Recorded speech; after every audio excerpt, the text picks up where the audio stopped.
Hello, this is Jimmy Hughes for ITI664, National University English Learner Achievement in Content Area. Collaborate Reminder, Week 1.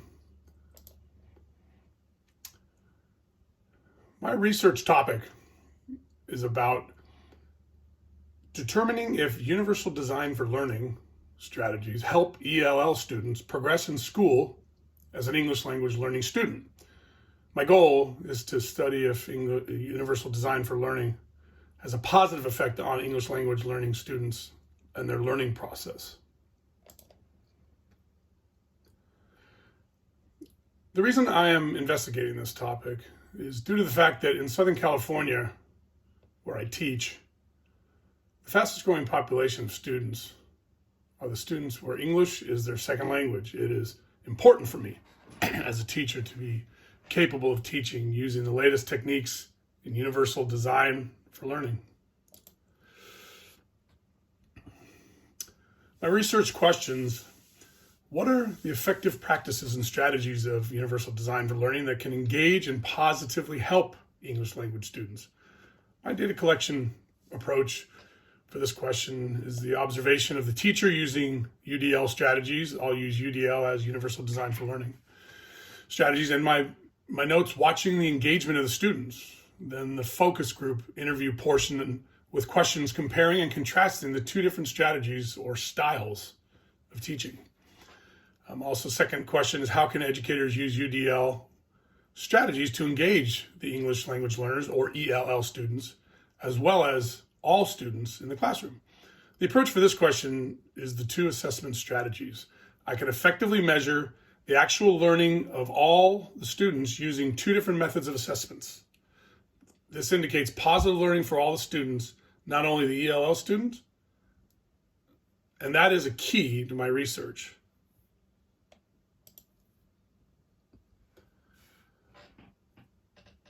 I'll be using a mix of three types of qualitative data collection strategies. First, I will use an observation technique to watch how the lesson is administered, take notes and collect data from the observation of the students during the lesson, as well as the more traditional style of lesson. I'll collect the data such as participation and engagement levels from the students in each class. I'll notate the interaction level within the class. The observation data will be useful for my research to help me understand if the students are kinesthetically involved and involved from a visibly noticeable point of view. The question I'll ask myself during the observation: are the students participating?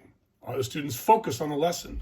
Is the student engaged and interacting within the lesson as it is being administered? This is how I'll engage the students.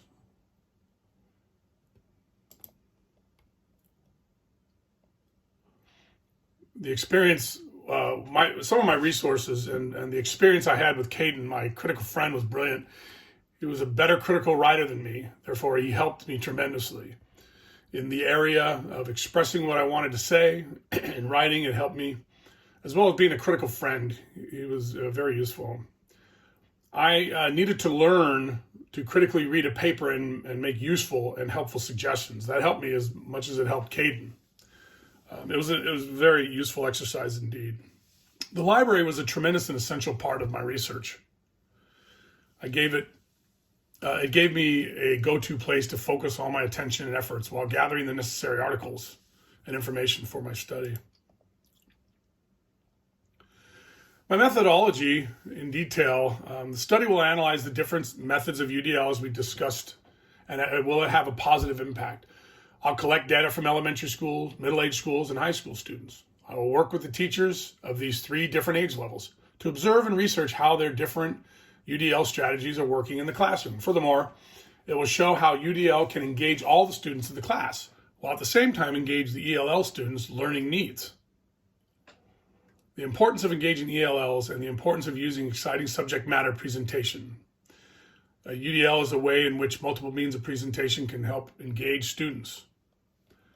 UDL is a great topic. However, it's a topic that has limited discussion outside the area of special education. I think the topic of UDL should be researched and discussed more.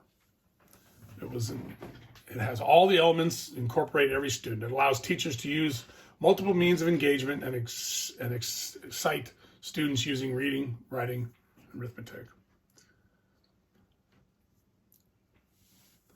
I discuss UDL strategies with teachers I have worked with.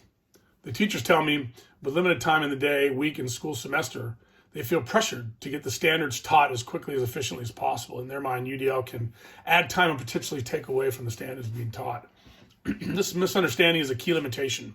Therefore, I'll approach the teachers to help them understand that UDL strategies can make their lessons more efficient, which is the point, for the students as well as the teacher. The approach to teaching students is important. Students come to school with variable levels of assets and cultural experiences. The multi-tier approach to UDL strategies is an important way to engage the students, using their assets to help them learn.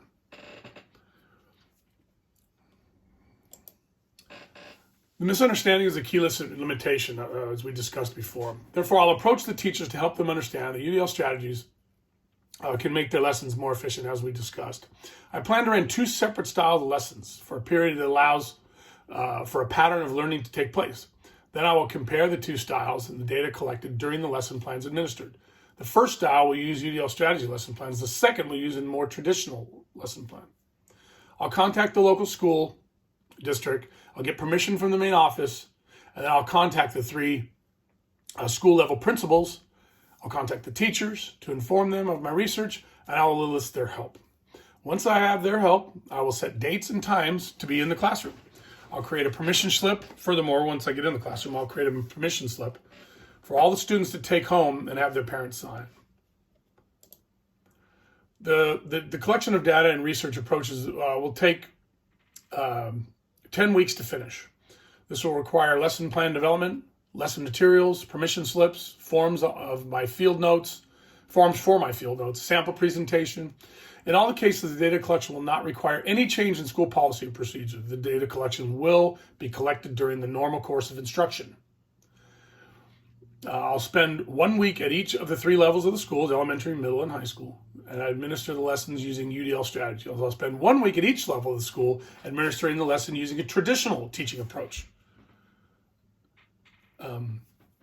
I'll spend 1 week after each lesson collecting and compounding the data I received during the formative assessment portion of the research. I'll be using a mix of 3 types of qualitative data collection strategies. First, the observation technique that we talked about. Take notes, collect data and observation in students during the lesson. I'll observe both lessons on all 3 school levels. That is, I will observe the UDL style lesson strategy as well as the more traditional style.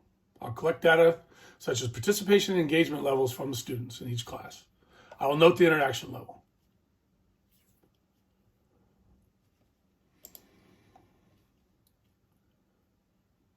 I'll use focus group data collection to gather information within the classes. I'll interview roughly 15 students in the focus groups in each class. The focus group data collection method will offer the students a relaxed atmosphere to engage in a question and answer data collection exercise. Generally speaking, I'll ask questions to find out what they liked about the UDL method in teaching. I'll find out what they didn't like about it. I will collect information about the students' thoughts about styles in the teaching. I'll use a document review technique. That is, I'll compare and contrast the scores and performances levels on the 2 different types of formative assessments. The first formative assessments will gauge the students in multiple means of expression of their knowledge. I'll administer a 10-question quiz. It will be multiple choice, and I'll have a written portion for all 10 questions. Furthermore, the formative assessment will allow for the verbal expression of what the students learned from the lesson. The verbal portion will be recorded for my ability to review their answers. The second, more traditional formative assessment will simply be administer a traditional 10-question quiz.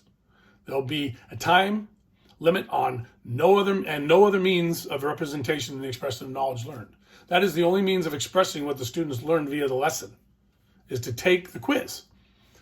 The score on the quiz will inform my knowledge of what the students learned during the lesson. I'll compare and contrast the differences of data collected between the 2 different in formative assessments, UDL and traditional, that is.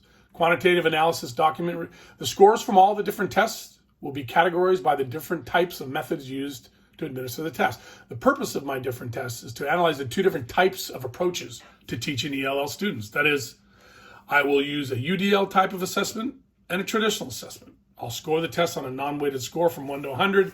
In these two assessments, I'll highlight the score between the UDL assessment technique and the traditional assessment technique. I'll display the data for all three levels of school, elementary, middle, and high school. For this data, I can ascertain the effectiveness of the UDL process and the ability of the students to express what they have learned during the lesson. In conclusion, the research and data collected expectation is that I will be able to show universal design for learning has a positive effect on the learning process for English language learning students. This data will be in agreement with much of the research for this study. A multi-tier approach to teaching students is important. Students come to school with variable levels of assets and cultural experience. The multi-tier approach that UDL strategies use is an important way of engaging the students and using their assets to help them learn. If I could go back in time, I would get more familiar with the library system online with regards to finding the articles I used. That took the longest time for me, for sure. That would help me be more organized. My plans for the future are to secure a position in a district as a social science teacher. I want to teach middle school to high school level students all about civics, economics, as well as history. I think these subjects are crucial. I know they were to me as a student. I want to bring history alive in the classroom, in their lives. I want to plan to work hard to bring these subjects alive. I have ran my own business for the past 20 years. I definitely have the experience in administration. Therefore, I'll never rule out going into administrative work, but for the foreseeable future, I simply want to teach young minds about these wonderful subjects mentioned in government, economics, and history. Thank you very much.